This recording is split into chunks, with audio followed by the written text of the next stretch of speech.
السلام عليكم ورحمة الله وبركاته. وعليكم السلام. الحمد لله نحمده ونستعينه ونستغفره ونؤمن به ونتوكل عليه ونعوذ بالله من شرور أنفسنا ومن سيئات أعمالنا. من يهده الله فلا مضل له ومن يضلله فلا هادي له. ونشهد أن لا إله إلا الله وحده لا شريك له.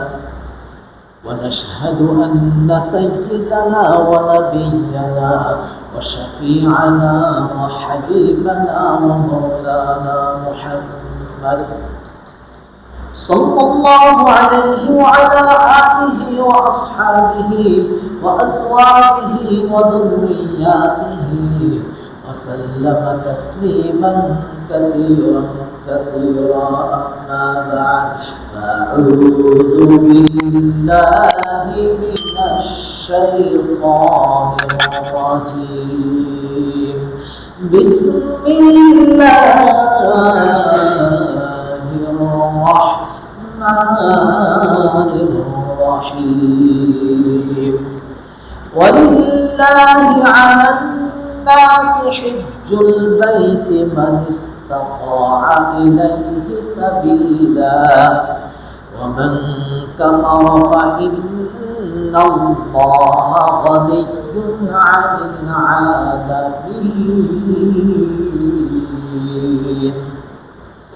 وقال النبي صلى الله عليه وسلم: من صام رمضان ثم أتبعه ستا من شوال كان كصيام الدهر كله.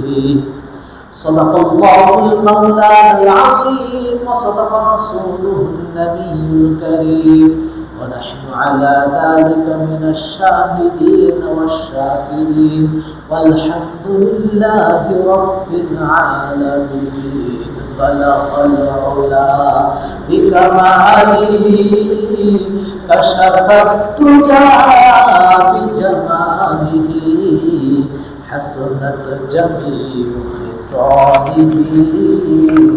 صلوا عليه وآله. شدوة رحمة للعالمين. شدوة رحمة للعالمين. مسجد شد ہمارو سفید. بلغ العلا بكماله كشف الدجى بجماله حسنت جميع خصاله.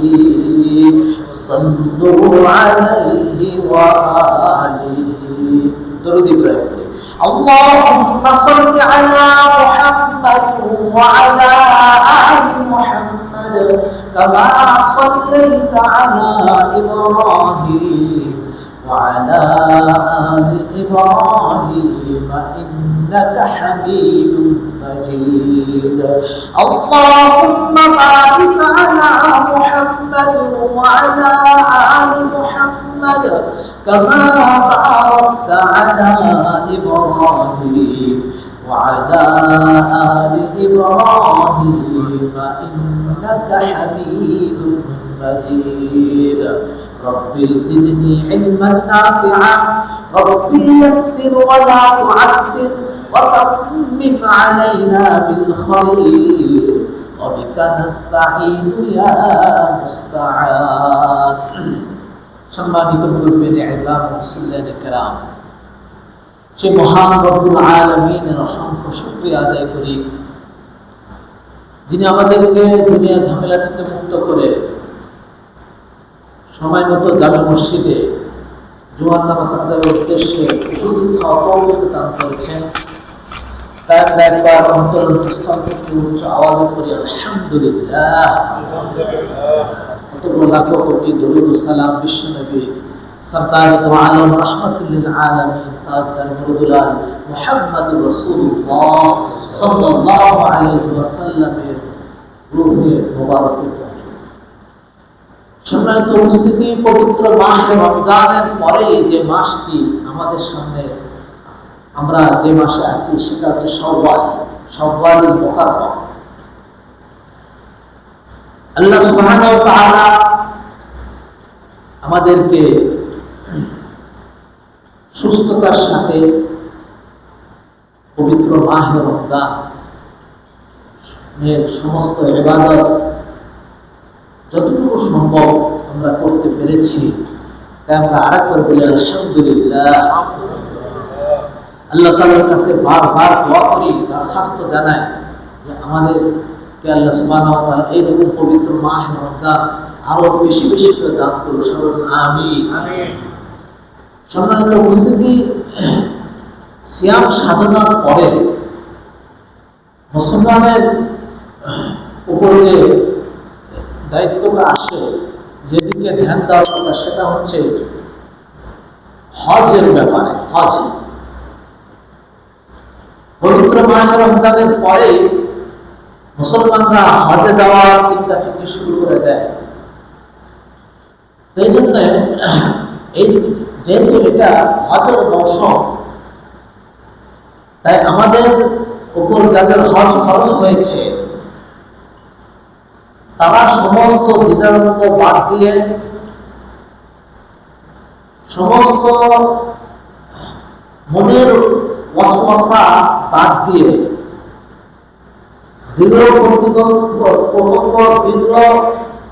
মনের একটা মজবুতির সাথে এটা চিন্তা ফিকিরে নিয়ে আসি যে আমাদের উপর যেহেতু হজ খরচ হয়েছে, তাহলে আমরা অবশ্যই হজ করব। এরকম দৃঢ়তার সাথে যখন মনকে বোঝাবেন, তখন মন প্রস্তুত হবে। অন্যথায় এই হজের ব্যাপারে মনের মধ্যে নানান ধরনের ওয়াসওয়াসা চলে আসে। এই জন্য আমি ওয়াসওয়াসার কথা বললাম যে মনের ওয়াসওয়াসা বাদ দিয়ে। কেননা দেখেন, ইসলামের যে স্তম্ভগুলো, বুনিয়াদ, তার মধ্যে অন্যতম একটি বুনিয়াদ হচ্ছে হজ। যেরকম নামাজ ফরজ, যাকাত ফরজ, এমনি ভাবে হজও ফরজ। কিন্তু নামাজের ক্ষেত্রে আমরা অত অবহেলা করি না, যত অবহেলা আমাদের এই হজের সম্পর্কে হয়। হয়তো এটাও হতে পারে যে আমরা জানি না যে আমার উপর হজ ফরজ হয়েছে কিনা। এক জামানায় আমরা হয়তো গরিব ছিলাম, এখন অনেক টাকা পয়সা হয়েছে, সম্পত্তির মালিক হয়েছি, তাও পূর্বের ওই যে ধরে আসি যে আমরা এখন গরিবই, এখন আমার উপর হজ ফরজ হয় না, এরকম একটা মনোভাব থাকতে পারে। কেননা মনের ওয়াসওয়াসা সবসময় এই নফস, শরীরের বিরোধী চলার জন্য উপক্রম হয়ে থাকে। কিভাবে শরীরের বিরোধী কাজ করবে, নফস সবসময় এটা প্রলোভন দিয়ে থাকে আমাদের। এই জন্য আমাদেরকে নফসের কথা, নফসের চিন্তাধারা, নফসের সমস্ত কিছু বাদ দিয়ে শরীয়ত কি বলতেছে, আল্লাহ রাসূল কি বলে, এইদিকে আমাদের বেশি ধ্যান দিতে হবে। কেননা এই ওয়াসওয়াসা এমন এক জিনিস, মানুষকে বড় থেকে বড় ইবাদত থেকে বঞ্চিত করে রাখে। সর্বপ্রথম যে ওয়াসওয়াসা আসে হাজী ব্যক্তিদের ক্ষেত্রে, যাদের হজ খরচ হয়েছে তাদের ক্ষেত্রে, যে আমি আগামীতে হজ করব। সে জানল যে এই বছর আমার হজ খরচ হয়েছে, এই পরিমাণ আমার কাছে সম্পত্তি হয়েছে, যে আমার হজ খরচ হয়েছে। কি পরিমাণ সম্পত্তি হলে হজ খরচে আমি কিছুক্ষণের মধ্যে বিস্তারিত আলোচনা করে দেব। জাস্ট খালি আমি এতটুকু বলতে চাচ্ছি যে হজ করার ক্ষেত্রে শয়তানের পক্ষ থেকে কি কি ওয়াসওয়াসা চলে আসে। সর্বপ্রথম যে ওয়াসওয়াসা শয়তান দিয়ে থাকে সেটা হচ্ছে আগামীতে করব। কখন করব? আগামী। যেমন আমরা সবাই অবগত আছি পবিত্র মাহে রমজানের উসিলায়, পবিত্র মাহে রমজানের বরকতে আল্লাহ সুবহানাহু ওয়া তাআলা শয়তান আযাজিল এবং তার বাহিনীকে সেকলবদ্ধ করে সমুদ্রের গভীরে নিক্ষিপ্ত করেছিলেন। শাওয়াল মাস আসার সাথে সাথে তারা সবাই মুক্ত হয়েছে। এই জন্য দেখবেন যে রমজান মাস যেতে না যেতে ওই রাতের থেকে ঈদের একদিন মানে ঈদের যে রাতটা আসে সেই রাতের থেকে কত ধরনের অপকর্ম, বিশেষ করে যুব সমাজ এই অপকর্মে লিপ্ত হয় না। পতাকা, পরের দিন গান বাজনা করতে হবে, তার সামানের প্রস্তুতি, কত হইহুল্লোড় করে থাকে ওই রাতে, ঠিক কিনা বলে? শয়তান মুক্ত হয়েছে এটা পরিবেশ দেখলে তখন বোঝা যায়। তো যাই হোক, শয়তান এই মাসে আমাদেরকে এমন ভাবে আমাদেরকে ওয়াসওয়াসা দিবে, এমন ভাবে অপকর্ম করার চেষ্টা করবে যে অন্য মাসে করে না। কারণ একটা রাগ আছে, তো একটা মাস বনি আদমকে আমি ধোঁকা দিতে পারি না।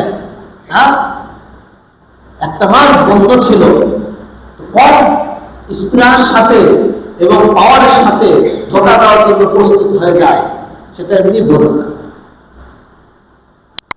তো সর্বপ্রথমে আমি যে অবস্থার কথা বললাম হজ সম্পর্কে, সেটা হচ্ছে আমি আগামীতে করব, আগামীর চক্কর ফেলে দেয় শয়তান। এখনো যুবক আছি, এখনো দাড়ি তো সাদা হলো না, বৃদ্ধ হলাম না, আগামীতে করব, আগামী বছর করব। আগামী বছর আসার সাথে সাথে কোনো না কোনো সামান্য কিছু সমস্যা দেখা দিল, বললো যে এই বছর থাক, আগামী বছর। একটা কি হয়, দেখা যায় আগামী চক্করে করতে করতে করতে করতে ওই ব্যক্তি এমন রোগে লিপ্ত হয়ে যায় যে সে আর হজ করার উপযুক্ত থাকে না, অথবা সে হজ করার যত পরিমাণ সম্পদ তার কাছে ছিল সেগুলো কোনো কারণে খরচ হয়ে যায়। আর এতটুকু টাকা পয়সা থাকে না যে হজ করে আসবে। কিন্তু বলে রাখবেন, একবার যদি সম্পর্কে আসার কারণে হজ খরচ হয়ে যায়, যতক্ষণ পর্যন্ত হজ না করবে তার জিম্মায় থেকে ওটা করে যায় না। সে নিঃস্ব হয়ে গেলেও তার জিম্মায় বাকি থেকে যায়। হজ খরচ অবস্থায় সে দুনিয়া থেকে চলে যায়।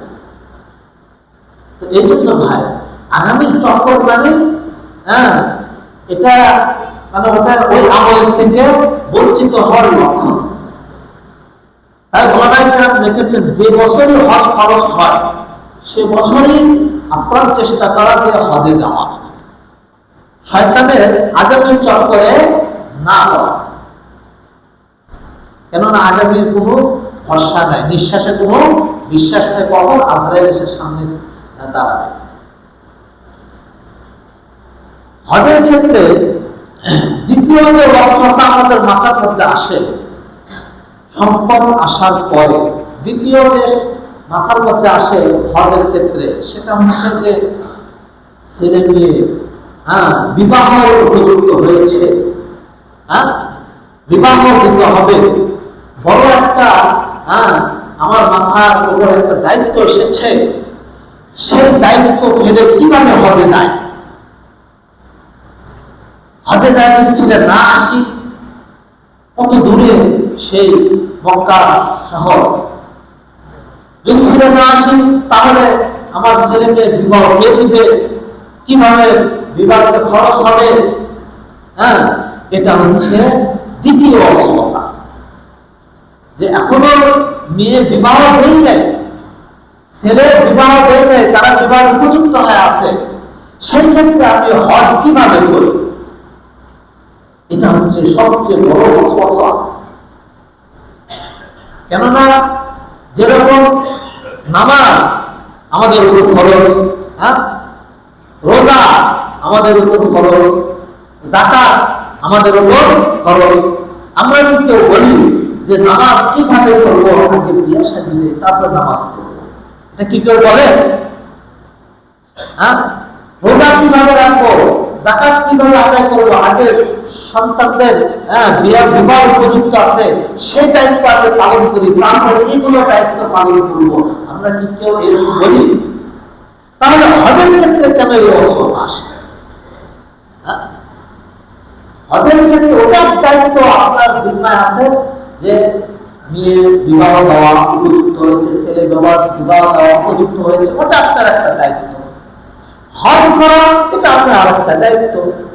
একটা জন্য আরেকটা খেতে রাখা, এটা কোনো বুদ্ধিমানের কাজ নয়।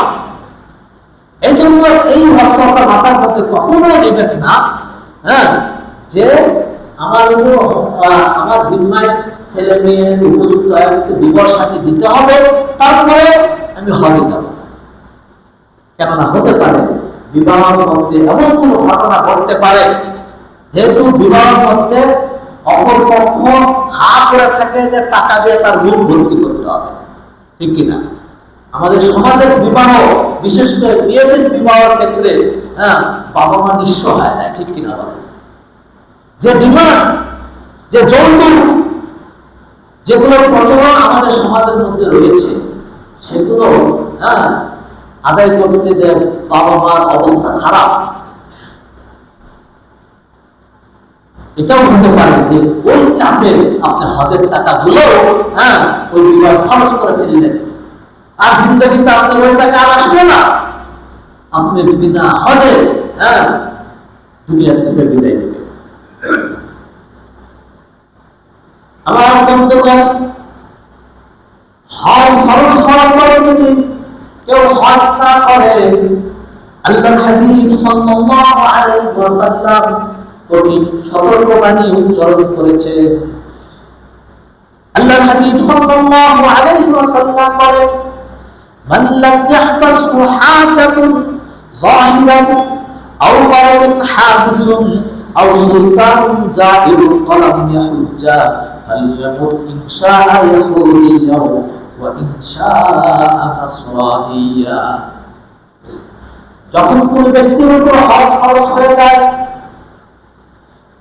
কোন সমস্যা তার নেই, শরীরে কোনো সমস্যা নেই, এমন কোন কারণ নেই যে হজ করতে বাধা হয়ে দাঁড়াবে, কোন দেশ কোন বাদশাহ বাধা দিচ্ছে না, সবকিছু ঠিক আছে, তা সত্ত্বেও ওই ব্যক্তি হজ করে না, আল্লাহর হাবিব সাল্লাল্লাহু আলাইহি ওয়াসাল্লাম বলেন, ওই ব্যক্তি খ্রিস্টান হয়ে বলো বা বৌদ্ধ হয়ে বলো, আমার কোনো পরোয়া নেই।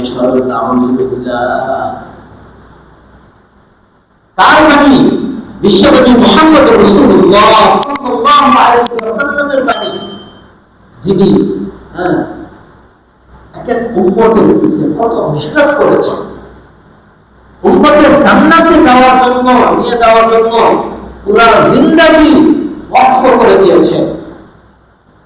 খাওয়া নাই, পড়া নাই, ঘুম ঠিক মতে নেই, সবসময় ওনার একটাই ফিকির ছিল, ইয়া আল্লাহ, উম্মতি, আমার উম্মতের কি হবে, আমার উম্মতের কি হবে, এই ফিকিরে পুরো জিন্দেগি অতিবাহিত করেছেন।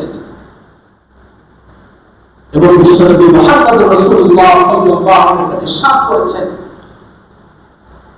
আল্লাহ সুবহানাহু ওয়া তাআলা সমস্ত আম্বিয়া রাসূলদেরকে একটি দোয়া দিয়েছেন, যে দোয়ার নাম হচ্ছে দোয়ায়ে মুস্তাজাবা। এমন পাওয়ারফুল দোয়া, এই দোয়া যদি কেউ ব্যবহার করে, যে ব্যক্তি ব্যবহার করুক না কেন, আল্লাহ সুবহানাহু ওয়া তাআলা সেই দোয়া অবশ্যই অবশ্যই কবুল করবেন। সুবহানাল্লাহ। সমস্ত নবী রাসূলদেরকে আল্লাহ সুবহানাহু ওয়া তাআলা এরকম দোয়া দিয়েছেন।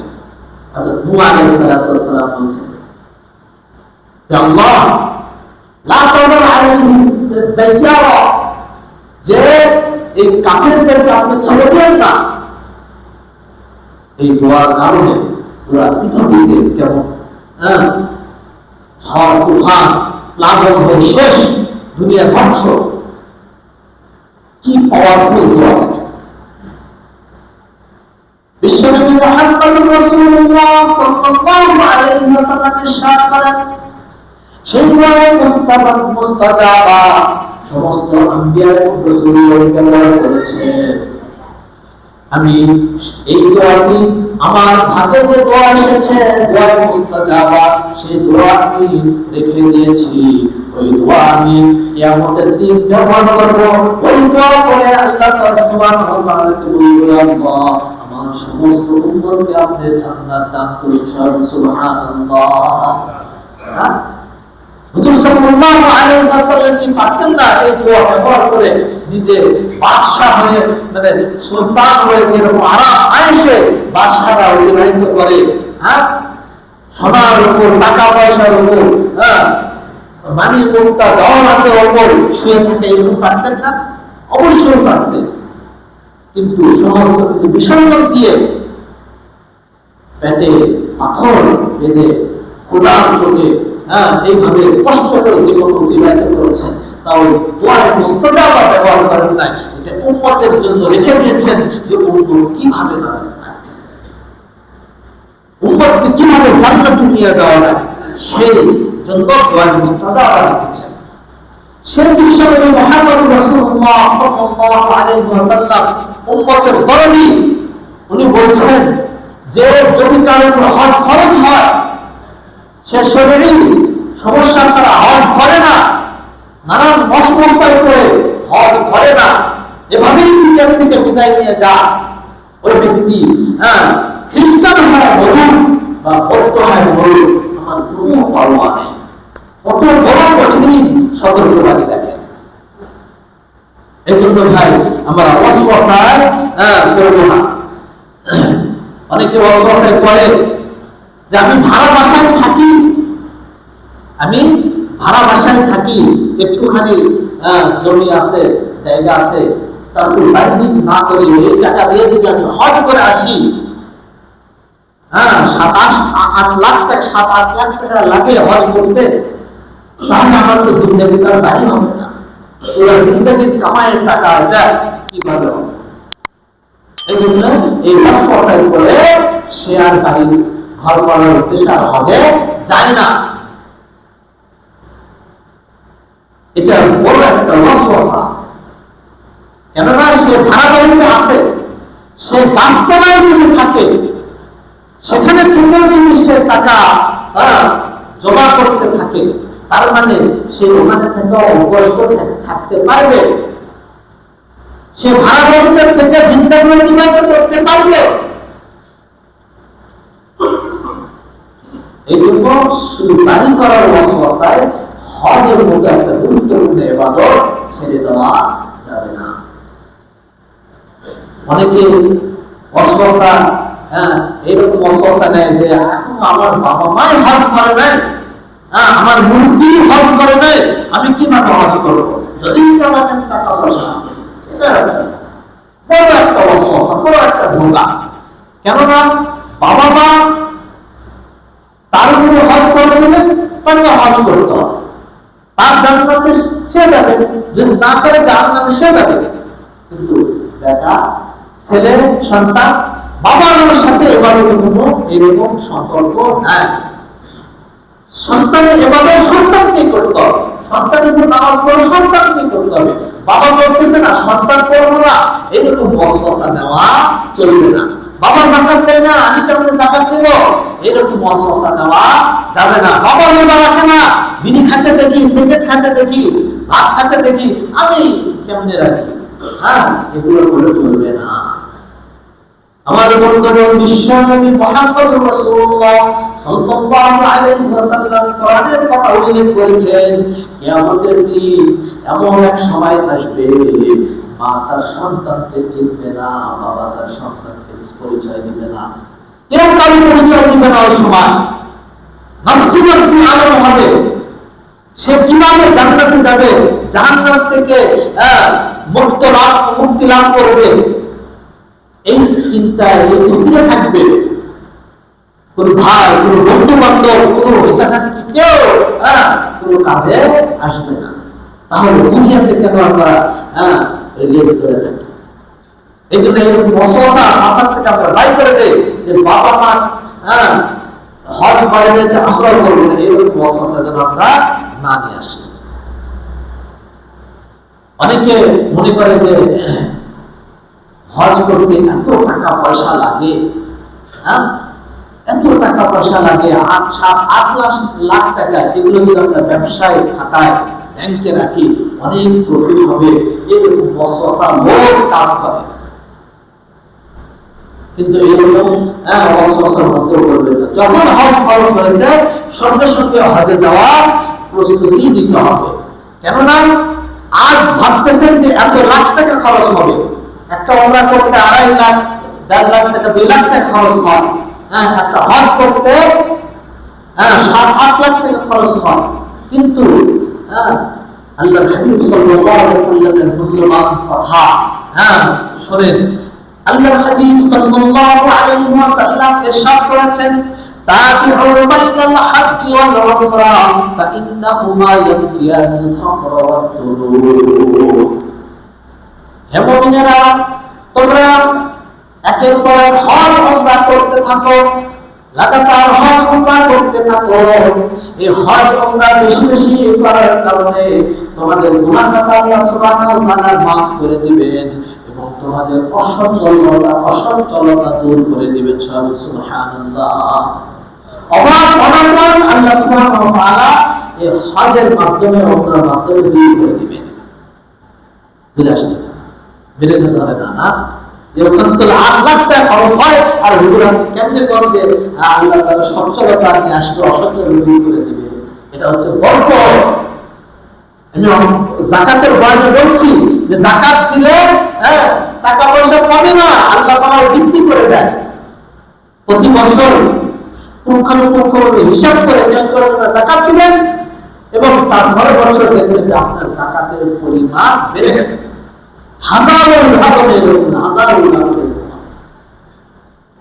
এখন একজন ব্যক্তি, একজন ব্যবসায়ী যাকাত দেওয়া শুরু করছে, এই পর্যায়ে আসছে যে প্রথমে 2-3 হাজার টাকা ব্যয় করছে, এখন 20 লাখ টাকা শুধু যাকাত ব্যয় করে। সুবহানাল্লাহ। 20 লাখ টাকা 40 গুণ দেখেন, 40 ভাগে একবার যাকাত দিতে হবে। 20 লাখ টাকা 40 গুণ করে দেখেন কত লাখ টাকা হচ্ছে। তার সম্পত্তি বেড়েছে। কি হলো? সে দিচ্ছে, যাকাত দিচ্ছে, শেষ হয়ে গেছে না। আল্লাহ তাআলা বরকত দান করেন। এই বরকতের টাকা যার পকেটে ঢুকবে, যার সিন্ধুকে ঢুকবে, তার টাকা শুধু বৃদ্ধি হতে থাকে, বৃদ্ধি হতে থাকে। আর এই বরকত কে দেন? আল্লাহ সুবহানাহু ওয়া তাআলা দেন। তো আল্লাহ রাসূল বলতেছেন যে তোমরা একের পর এক হজ উমরা করো, আমি তোমাদের অভাব দূর করে দিব। বাড়ি নাই, এই টাকা পয়সার কারণে তুমি বাড়ি করতে পারতেছো না, এমন ভাবে আমি ব্যবস্থা করে দিব বসবাস করবে। সুবহানাল্লাহ। যদি কিঞ্চিত পরিমাণ যদি আল্লাহ রাসূলের উপর বিশ্বাস থাকে, মুসলমানের বিশ্বাস করতে বাধ্য। আমার বন্ধুগণ, যদি কেউ হজ করে, হজের একটি ফায়দার কথা বলা হলো, সে তার অভাব দূর হয়ে যায়। আরেকটি ফায়দার কথা যে তার গুনাহ খাতা মাফ হয়ে যায়। বুখারী মুসলিম শরীফের মধ্যে আসছে, মান হাজ্জা লিল্লাহ ফালাম ইয়ারফুত ওয়ালাম ইয়াফসুক রাজাআ কায়াউমিন ওয়ালাদাত রুহুহু। যদি কোনো ব্যক্তি হজ করে আল্লাহ তাআলার রাজি খুশি করার জন্য, আল্লাহ তাআলার উদ্দেশ্যে যদি কোনো ব্যক্তি হজ করে, হজের মধ্যে কোনো গুনাহ কাজ করে না, কোনো ফুসক ফিজুরি করে না, ওই ব্যক্তি হজের থেকে বাড়িতে এমন অবস্থায় ফিরবে যেরকম মা সন্তানকে জন্ম দেওয়ার পরে সন্তানের চিন্তায় কোনো গুনাহ থাকে না, এরকম সদ্যজাত শিশুর ন্যায় নিষ্পাপ হয়ে যাবে। সুবহানাল্লাহ। সমস্ত গুনাহ তার মাফ হয়ে যাবে। এই জন্য ভাই, হজ যাদের উপর খরচ হয়েছে তাদেরকে অবশ্যই অতি দ্রুত হজ করতে হবে। হজ কাদের উপর খরচ হয়? এটা জানা জরুরি যে হজ ফরজ হয়, তার মধ্যে 3টা শর্ত পেলে তার উপর কি হয়, হজ ফরজ হয়। বরং 2টা বলে চলে কি, তার এই পরিমাণ সম্পদ থাকতে হবে যে সে যেন হজ করে আবার ফিরে আসবে, ওখানে প্রায় 40-45 দিন থাকা লাগে, ওখানে থাকতে যাতায়াত খরচ, হ্যাঁ, এবং তার অধীনস্থদের এই কয়েকদিন যে খাবার খরচ খরচা এই পরিমাণ টাকা, হ্যাঁ, তার কাছে কারো কাছে যদি আসে সম্পত্তি থাকে তার প্রতি হজ ফরজ হয়ে যায়। তো এটা হিসাব কেমনে বাই করবো, এটা হিসাব বাই করতে হবে তার প্রয়োজন অতিরিক্ত যা কিছু আছে, প্রয়োজন অতিরিক্ত যা কিছু আছে সব হিসাব করতে হবে। একজন মানুষের প্রয়োজন কি লাগে, 3 সেট কাপড়, তার আছে 10 সেট, বাকি 7 সেট হিসাব করতে হবে। হ্যাঁ, বাড়ির অপ্রয়োজনীয় আসবাবপত্র অনেক আছে, শোপিস আইটেম আছে, খেলনা আইটেম আছে, টিভি আছে, এসে আছে, অনেক কিছু আছে যেগুলো, হ্যাঁ, পরামর্শের জিনিস যেগুলো অনেক বড় বড় অনেক ডেক প্লেট গ্লাস অনেক কিছু আছে, হ্যাঁ, যেগুলো বছরে ব্যবহার হয় না, কখন অনুষ্ঠান হলে ব্যবহার হয়, এগুলো সব অতিরিক্ত, এগুলো হিসাব করতে হবে। তারপরে তার টাকা পয়সা সোনা রূপা, হ্যাঁ, ব্যবসায় সামগ্রী সব হিসাব করতে হবে। তারপরে হ্যাঁ, তার ধরেন 2-4 বিঘা জমি আছে, তার 1 বিঘা জমি দিয়ে তার ধান দিয়ে তার পুরো অবস্থা খাওয়া হয়ে যায়, এই যে বাকিতে 3 বিঘা এটা অতিরিক্ত। তার 2টা বাড়ি আছে, একটা বাড়িতে থাকা আর একটা ভাড়া বা কোনো করে আছে, সেগুলো হলো একটা বাড়ি অতিরিক্ত। হ্যাঁ, এইরকম সব কিছু হিসাব করার পরে যদি ওই পরিমাণ যে টাকা হয়, যে পরিমাণ সে যাতায়াত এবং তার অধীনস্থদের খাবারের ব্যবস্থা করতে হবে, আমার মনে হয় 10-12 লাখ টাকা হলে হ্যাঁ হয়ে যায়। এই পরিমাণ যদি সম্পর্কে তার থেকে যায়, এবং দ্বিতীয় শর্ত হচ্ছে তার সুস্বাস্থ্য, রোগ ব্যাধি নয়, হ্যাঁ, সুস্থ হিসাবে সে যা আবার ফিরে আসতে পারবে এরকম সুস্থতা তার আছে, তাহলে তার প্রতি হয় যায় হজ খরচ হয়ে যায়, তাকে হজ অবশ্যই করতে হবে। তাহলে দেখেন আমরা একটু হিসাব করে দেখবো যে আমাদের তার উপর হজ খরচ হয়েছে, যদি এরকম কারো হিসাবে আসে সঙ্গে সঙ্গে হজের পরিস্থিতি, হজে যাওয়ার প্রস্তুতি নিয়ে নেই, কোনো অসুবিধার শিকার না হয়। আর এই মাসের দ্বিতীয় আমল হচ্ছে হাদিসে মধ্যে আছে, মান সামা রমাদান সুম্মা আতবাআ সিত্তাম মিন শাওয়াল কানা কাসিয়ামিদ দাহরি কুল্লি। যদি কোনো ব্যক্তি পবিত্র মাহে রমজানের পুরো মাস সিয়াম সাধনা করেছে, রোজা রেখেছে, তারপরে মাস অর্থাৎ এই শাওয়াল মাসে 6টি রোজা, কয়টি রোজা রাখে, 6টি রোজা রাখে, তাহলে পুরো বছর ইবাদত করলে, রোজা রাখলে যে সওয়াব, সেই সওয়াব তার আমলনামায় লেখা হবে সুবহানাল্লাহ। 6টি রোজা, বেশি না, কয়টি রোজা, 6টি রোজা, এই মাসে 6টি রোজা, এই 6টি রোজা একবারে রাখতে হবে, লাগাতার রাখতে হবে, তাও জরুরি না। আজ রাখেন, 2-3 দিন পরে আবার রাখেন, 2 দিন পরে এইভাবে মাত্র 6টি রোজা যদি আমরা রাখতে পারি, তাহলে আল্লাহ রাসূল সাল্লাল্লাহু আলাইহি ওয়াসাল্লাম বলেছেন যে তার কাসিয়াম ইফতারি করলে পুরা জীবন পুরা বছর রোজা রাখলে যে সওয়াব, তার আমলের সে সওয়াব রাখা হবে, তার আমলের সে সওয়াব রাখা হবে। তাহলে দেখে সামান্য কষ্টের কারণে পুরো বছর কে রোজা রাখতে পারে, এত কষ্ট কে করতে পারে, কেউ করতে পারে না। হ্যাঁ, এই জন্য আমরা কষ্ট করে 6টি দিন আমরা রোজা রাখি, তাহলে আমাদের পুরো বছর রোজা রাখার সওয়াব হবে। তো এই জন্য আমরা রাজি আছি তো ইনশাআল্লাহ রোজা রাখা, হ্যাঁ, কষ্ট করবো একটু, রাজি আছি তো আমরা ইনশাআল্লাহ, আমরা রোজা রাখবো, আমাদের বাড়ি মহিলারা আছে তাদেরকেও আমরা রোজা রাখার আদেশ দিব, সুযোগ করে দেব, তারাও যেন এই নফল রোজা রাখে। এটা কোনো ফরজ রোজা না, এটা কি রোজা, নফল রোজা। এটা নিয়ম হচ্ছে নফল, আমি নফলের রোজা রাখতেছি, ব্যাস এতটুকু মনের মধ্যে নিয়মের মধ্যে আসতে পারে তাহলে। তো যাই হোক, আমরা দুটি কথা শুনলাম, সেটা হচ্ছে কি যে হজের সম্পর্কে আমাদের কিন্তু বিতরণ করা যাবে না, যাদের উপর আমরা হিসাব করে দেখবো হজ ফরজ হয়েছে কিনা। অবশ্যই আমাদের হজ অবশ্যই হজে যেতে হবে, হ্যাঁ, না হলে আর কঠিন শাস্তি, ইহুদি খ্রিস্টান পর্যন্ত বলা হয়েছে। কোরআনে একটা আয়াত এরকম আছে যার দ্বারা বোঝা যায় যে এই ব্যক্তি হজের কত বড় বলছে মান কাফারা, যে ব্যক্তি এটাকে অস্বীকার করবে ফাইনাল্লাহু আলামিন, সূরা হজের আয়াত যে আল্লাহ সুবহানাহু ওয়া তাআলা তার থেকে বেনিয়ান কোন তার প্রতি যে হজ করতে হবে, মানে আল্লাহ তাআলার কাছে সমস্যা হয়ে যাবে এরকম কিছু না, আল্লাহ তাআলা বেঁধে আছে। এই জন্য কঠিন থেকে কঠিন সতর্কবাণী বলা হয়েছে, যাদের হজ ফরজ হয়েছে আমরা অবশ্যই ইনশাআল্লাহ হজ করব। আর দ্বিতীয় যে আমরা আমলগুলো শিখলাম সেটা হচ্ছে এই মাসে আমরা ইনশাআল্লাহ 6টি রোজা রাখবো। কয়টি? 6টি রোজা, নফল রোজা রাখবো ইনশাআল্লাহ। আল্লাহ তাআলা আমাদের তৌফিক দান করুন, আমিন। ওয়া আখিরু দাওয়ানা আলহামদুলিল্লাহি রাব্বিল আলামিন।